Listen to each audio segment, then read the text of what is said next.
Did you ever eat a marmot?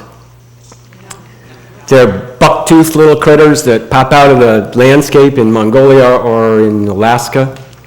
And when they're boiled, after they've been skinned, and served to you in an aluminum pot, they can be slightly frightening looking back at you with those teeth. And I had marmot for dinner right after I got these pants from a Berkitsi, which is a Mongolian eagle hunter. And I want you to look at these pants. They're not what we see in the Walmart. They're handcrafted, and I got to stop eating donuts. But look at the workmanship. They're amazing, and inside, I can sit through even the cold temperatures in this empty room, which we had this morning. But they're made for 40 below in Mongolia. They're fur, and the best part about them, you have to smell them. You have to smell them. Now, they're part camel, part yak, let me see, the 5 snouts in Mongolia are camel, horse, yak, what are the other ones? Can't remember. But anyway, these are Berkitsi, and they're made for getting on a horse, you know. Actually, you don't do it like that with these Berkitsi. You get on the horse, which can be a challenge in itself because you're wearing a big coat because it gets down to 40 below, and you're on the horse more like this. So it's really been a pleasure to sit around today and see what's coming and watch and listen to the wonderful stuff. And I didn't get a chance to meet Ted. I'm bummed. And I didn't start that. Wait a minute, stop that clock. No. So, technology, entertainment, design. I didn't do any technology, and I'm very much against a lot of technology. So I guess this is going to be entertainment, because the only design work I did was to design my presentation, which took about 3 years of planning. You were supposed to laugh. Actually, I did it last night. So, I think it's really important to move into the silence. People are afraid of silence. When you're in a group of people, if somebody isn't speaking and you're having a round table or a discussion, somebody's got to step up and start filling that space. Somebody's got to step up and fill that space. People aren't comfortable with the silence. But I'm going to start off talking about Felix and all the time I spent with Felix, understanding silence. Felix lived in Buckland, and this was his home, and you see him on the porch. And that's where he sat in his chair, hour after hour, day after day, finishing out his life. And he would suck down beer after beer after beer.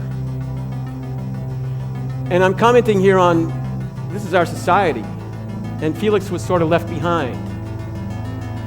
His house was a disaster. His barn, he had land. In the winter, the snow piled up on his roof, and there was no one to shovel it off, and it was an old, old roof. And I sat for hours and hours and hours with Felix, just doing nothing, saying nothing, because he didn't talk. And then one day, he finally started to open up after a couple hours, and I eventually learned, and he had a lot of cats, I eventually learned one of his secrets. He had a secret. Everybody has a secret. More importantly, or not maybe more importantly, but he was 80 years old and he'd never had a birthday. He'd never had a girlfriend, never had a lover, and he never had a wife.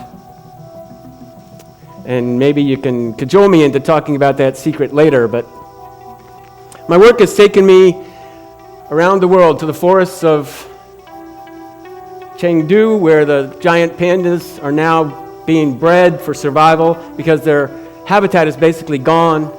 One of the things that I think is really critical is that we start looking at our ways of interacting with each other and the world and questioning, for example, our arrogance.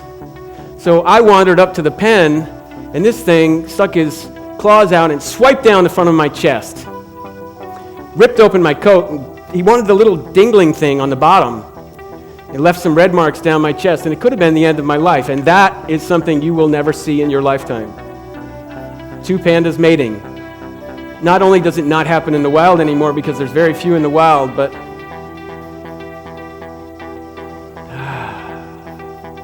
surprise. I don't think he counted on this happening to him today. The world is full of surprises, but children in our society have lost the capacity to be surprised. They're so wounded by school. Education is killing their curiosity. Look at all the details here. I like the cotton candy. I like the little kid who was shining shoes to create some money for his family. And the surprise of life.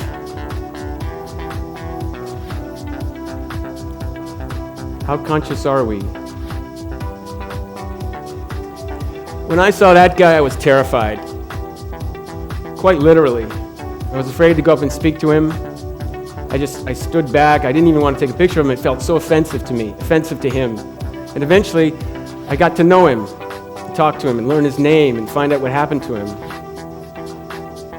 I don't think these are things they teach us in school. How to connect and interact with people.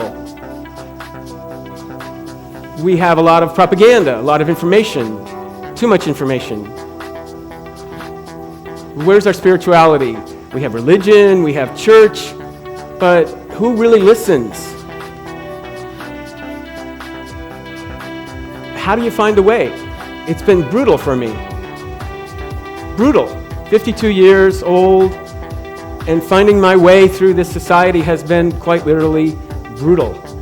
And people suffer. When I was in this spot in Mongolia, I was all alone in the middle of nowhere, and it was me and me and me, and no one to count on. I had to trust myself. I went to bed. It was beautiful hot. You saw me skinny dipping. And when I got up the next morning, there was 6 inches of snow, and there was no path. I had a bicycle, and my heart was full of terror. I was afraid. But I had me to rely on. So one of the things that we should be teaching is confidence, but we don't. We destroy confidence in our schools. This doesn't mean we don't have good teachers. There are good teachers.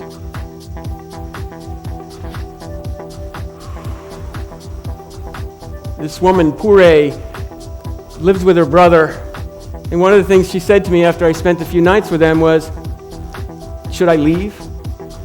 I want to be married. Her culture is under attack. The stuff that they do, the pants that they make, the clothes, the material products, the technologies that they use. We've lost touch, I think. This is what I believe. We've lost touch with reality. We have propaganda. We have entertainment. We have mythologies. We have mining, ripping apart the planet everywhere you go. How can you have a culture protect itself when everyone is struggling to survive and figure out what to do? So we talk about identity. Identity, what is our identity? What is our place in the world? What are you doing with your life? What are you doing with your life? And I especially say this to young people because they have a whole life in front of them. And my God, if I could go back and have my whole life in front of me again, knowing what I know now, of course, anyone who's reached a certain age says that to themselves anyways.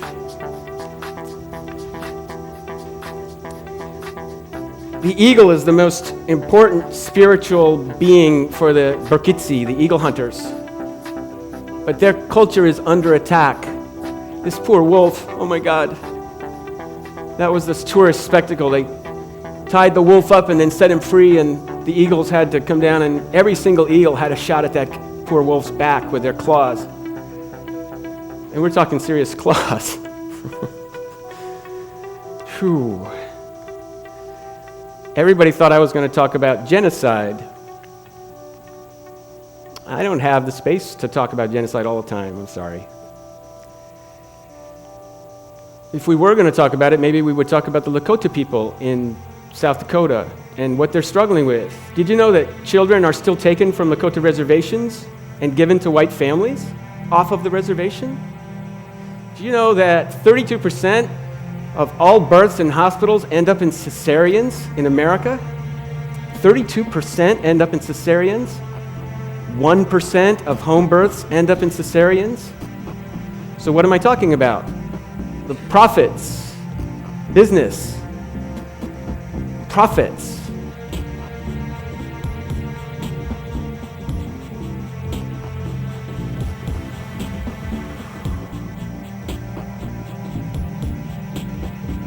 Trust the silence. It's hard to negotiate the world when you have such strong feelings, and we all have this problem. And I think what's really important is finding the courage to feel and modeling that for young people. That's what we as adults need to do. But we've lost our capacity to feel. In many cases, we are numbing ourselves to our involvement in the war, and this is the question about shame, because it comes down to shame. I feel ashamed of myself for this or that. I'm ashamed that my culture is involved in eviscerating this other culture, or I'm ashamed of the fact that I can't use a cell phone without having it be conflict-free, because cell phones revolve around the minerals in the Congo. So the shame keeps us from taking action. The shame keeps us from having open discussions. Imagine being banned from 3 colleges, if you read my bio locally, because of saying something that somebody doesn't want to hear. What is freedom of speech if it's not the freedom to say what someone else doesn't want to hear? And by the way, I'm opposed to space travel, and we had someone earlier today who gave a wonderful presentation about travels to Mars, and I'm completely opposed to it given the suffering on our own planet and the levels of social inequity that we are living with. We all know this. We all know it. However, I'm willing to be the first to go to Mars because I figure I've been banned from 3 colleges. They banned me from Rwanda, Uganda, and Ethiopia, and it won't be long before they ban me from Earth. So send me along. Let's see what it's like out there. I mean, who doesn't want to go to Mars? But it won't be me, and it won't be you. And I think it's insanity. It's insanity. Insanity. Free trade, this is one of the common beliefs or propaganda lines we're given, is that free trade will benefit both poor and rich countries alike. This is from the World Bank and the IMF and the UN. It's not true. It's not true. It's not going to benefit the poor people. We need to start being honest with ourselves about all these things that we don't want to talk about. This slavery is not black on black violence. It's white on black violence. And the audience is mostly white people here today, and something as white people we're really terrified about talking about is our privileges and everything that gets us into that foreign country and everything that lets us move around there, get a passport, and leave. Think about it. Passports. You know how many Congolese people could never get a passport? Not because they don't have the money. Wow. This is a Maasai tool. It has multiple purposes, one of which is actually very easy to use with these pants on because you prop it in the ground and have a seat. But it's clearly for other things as well. And look at how far our technologies have come. But this is being lost. Being lost. Cultures are being eviscerated far, far greater than we know because of the propaganda system. And I'm really on the fence about what I wanted to say today. I've been struggling with it because I want you to love me. I don't want you to hate me as the messenger who brings up issues that we talk. Everybody wants to be loved. Everybody who speaks here or anywhere, we just want to be loved. You don't want to be the person that confronts someone. But there's some things that we got to start talking about. And it's hard to know how to negotiate this world with these things that you think should be talked about. Like 32% or 34% or 37% cesarean births in American hospitals because of profits. Doctors at 4 o'clock want to go home. They don't want to sit around for a woman who hasn't had her baby over the last 8 hours. Look at these beautiful shots of people all around the world. This is the beauty of our world. And we are in serious trouble. We don't have the money to be sending Mars rovers off to Mars. Let's talk about it. We don't have the money for some of the stuff that's our tax dollars are being spent on. And to say we can't eliminate problems with sanitation and give everybody free water because it would cost too much money, or the World Bank is right now saying that it would cost too much to deal with global warming, we have a problem. We have a problem. So what did I forget to say in these 15 minutes that have just run out? I hope you all listen to that silence and trust yourself. What are you waiting for? We know what we need to do, but the thing is, we know what changes we have to make in our lives to do it. It means I will have to sacrifice something I don't want to give up, and I'm like everybody else. I have things I know I should be doing, could bring about a better world, serious stuff. I don't mean not driving my car, for example, which is one step I could take. I'm talking about serious stuff. But I'm afraid. I'm afraid of making those changes. I'm afraid of giving something up. I'm afraid of losing something. And I'm afraid of being alone, the only person that's taking these steps. That's where our heroes and leaders come from. They're the people who find the courage to take that extra step. And they find the voice to say it in such a way that we love them to death.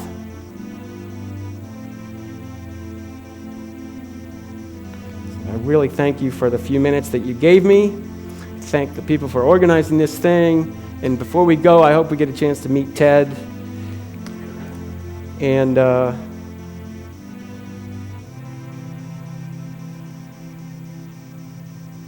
think a couple of seconds of silence would be lovely.